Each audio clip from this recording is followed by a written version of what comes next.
Town of North Reading, Massachusetts. Is there a second? Second. Been made and seconded. Any further discussion? Hearing none. All those in favor, please say aye. Aye. Those opposed? Unanimous. And to those new Precinct 4 residents, welcome to Precinct 4. Welcome to Precinct 4. But really, I think it's incumbent upon us in town departments, Barbara and Tom, to inform these people as often as we can at a minimal cost. Right. To do so. And I think we've got the opportunity with the census, as you say, and, Right. and the water bills maybe, and then whatever else you normally would do. You're required by first-class mail to Yes. So Yeah. I think that would be good. Yeah, We can try and, we will try to have it very available for them. Thank you, gentlemen. thank you very much. Thank you. Is a map of that going to be put in the transcript? We will either, if it doesn't go in the transcript, we will post it in the precincts, within the precincts, once it's approved by the state, so that it's posted. Tell me there will be a recount on that. Yeah, if you, If you would like, Yeah, sure. on another matter, the recount petitions were filed Friday. The deadline for a recount this is for, on any question or for race on the May election ballot was Friday at 5 p.m. And our office must remain open until that time for that purpose. And recount petitions were filed Friday for a recount on question 3, which was the issue on the new school at Swan Pond. That issue lost by 21 votes, and the person who filed the recount petitions did state on her petition that she was requesting the recount because the difference of the blanks in that race, which were 38, were greater than the difference of the votes. So she is looking to see if they can make up some of those votes, I think, through the blanks. The Board of Registrars met today. We posted a meeting on Friday and met today to certify the signatures on these petitions. And each precinct must have 10 certifiable signatures to hold a recount in that precinct. And 3 out of the 4 precincts were certified by the Board of Registrars. 1 precinct did come up short. The board really reviewed these long and hard, I think, and went through the criteria established by the Elections Division for certifying signatures, but they were unable to read several of these signatures, and unfortunately one of the signatures on a paper for precinct 3, which had 10 signatures submitted, one of the signatures, the registrars ruled that it was ineligible.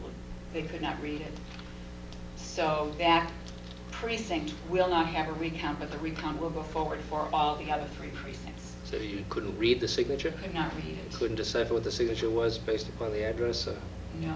Under the law, she showed me all the rules. Under the law, if the signature is illegible, you can't look at say, well, if the address is 10 Mead Road, well, who lives at 10 Mead Road? Well, that must be the name. You have to be able to read that signature. And we do look Registration at cards? the address, after the registrars really scrutinized these signatures, and this was not the only one discounted. This one unfortunately made an impact because they only submitted 10 signatures for this precinct. Does this have a registration card, though, when a person registered? It's not the responsibility of the board to be handwriting experts. No. So at this point, they look at the signature, and if it's illegible, they can't certify it. And they even, I brought to them the information then of who were the registered voters at this address, and there was still no way to make out this signature as corresponding to this person. Does your office have registration cards? In some cases we do. Sometimes when they register through the Registry of Motor Vehicles, we do not. So. But you didn't reference that one? No.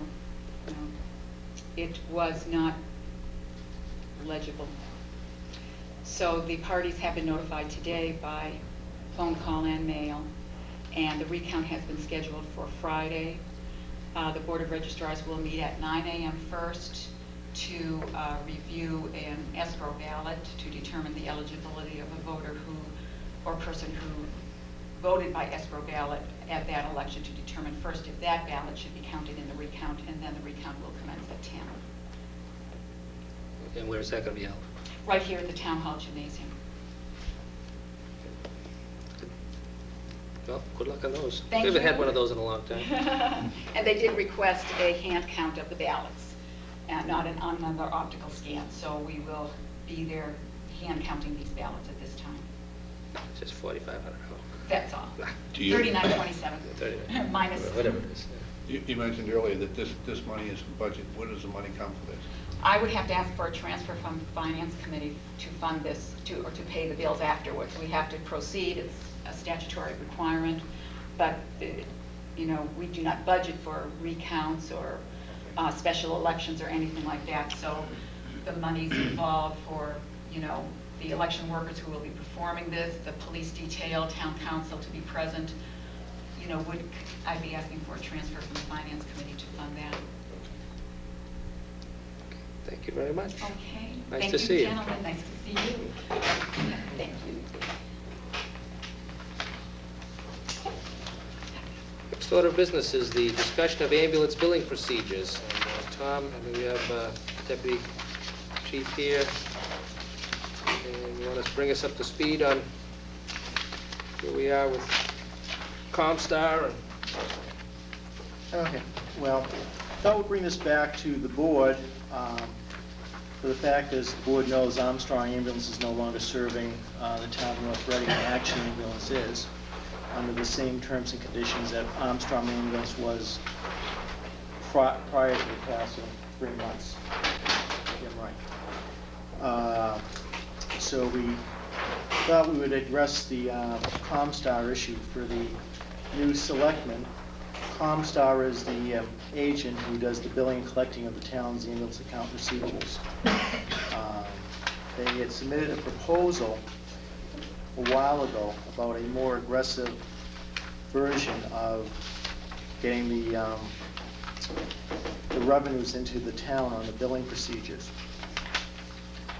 One of their proposals was to, first of all, increase what they collect, their fee. Currently, right now, they get a flat fee of $14 per patient bill collected.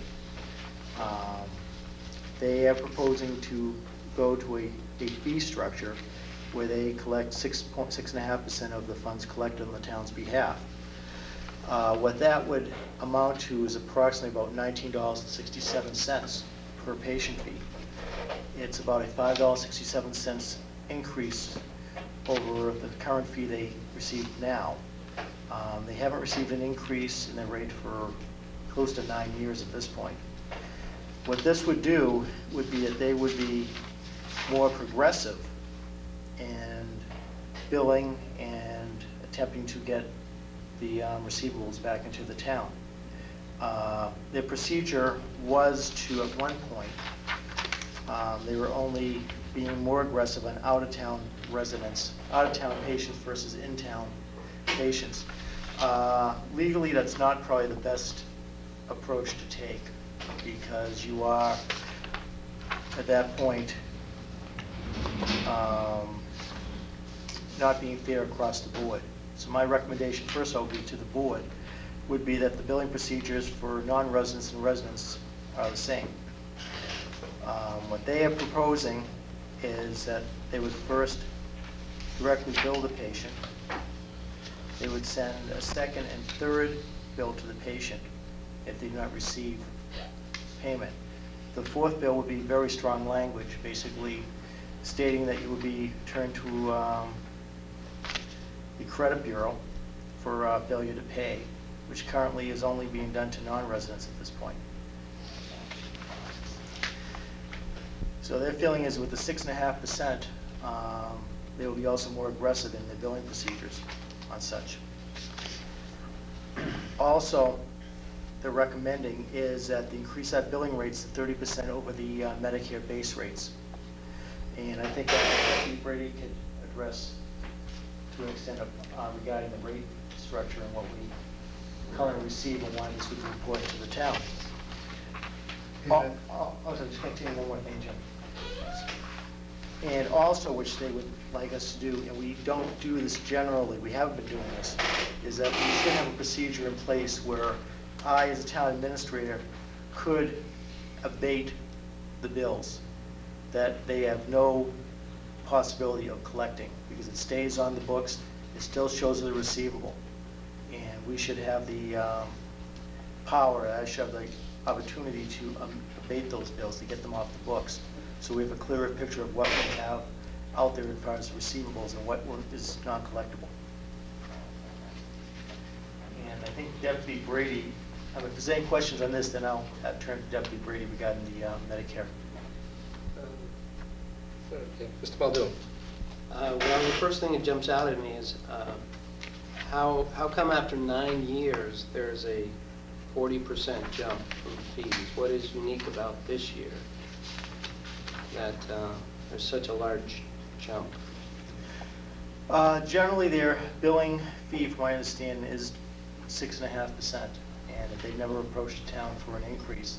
But with the number of runs that have been with the town, and as Deputy Brady can speak, the runs have generally increased as far in the past years than we've had in the past. It's the ambulance is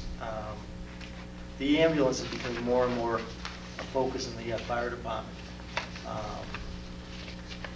So there's actually greater billing and greater services provided.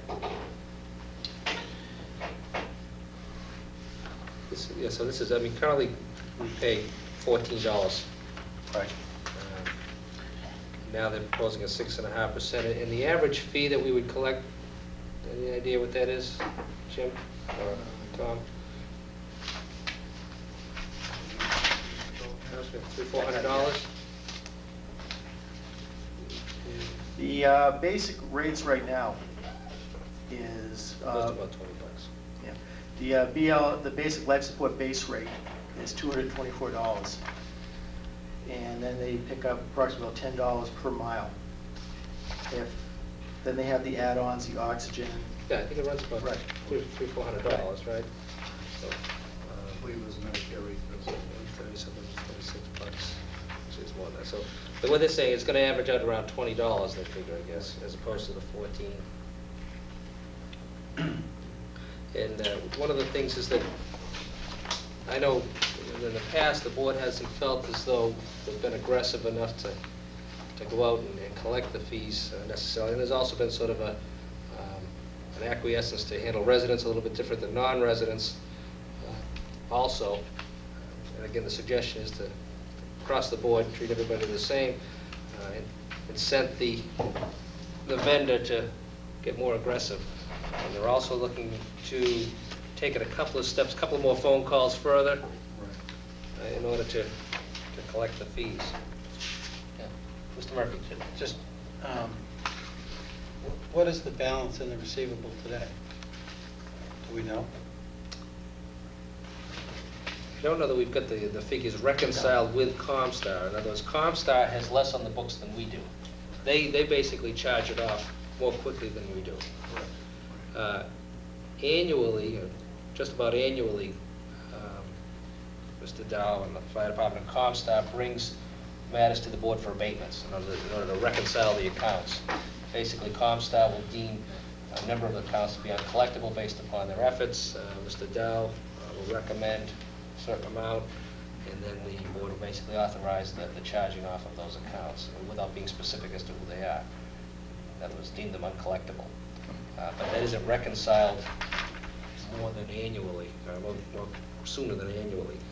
And again, part of it is, again, we keep a separate set of books than Comstar has.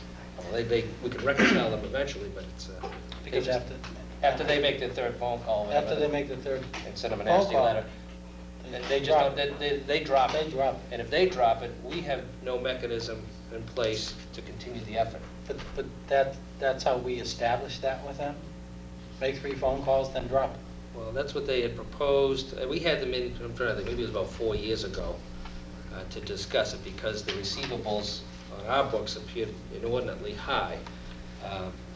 Again, what they had presented to us was much less. So we were in an attempt to bring the board up to speed and get the administration and the vendor more in line with one another. We called them in, they explained their procedures to us at length, and pretty much convinced us that, any efforts beyond that were not going to yield a substantial amount of funds and was not cost effective for them, and nor would it reap any substantial benefits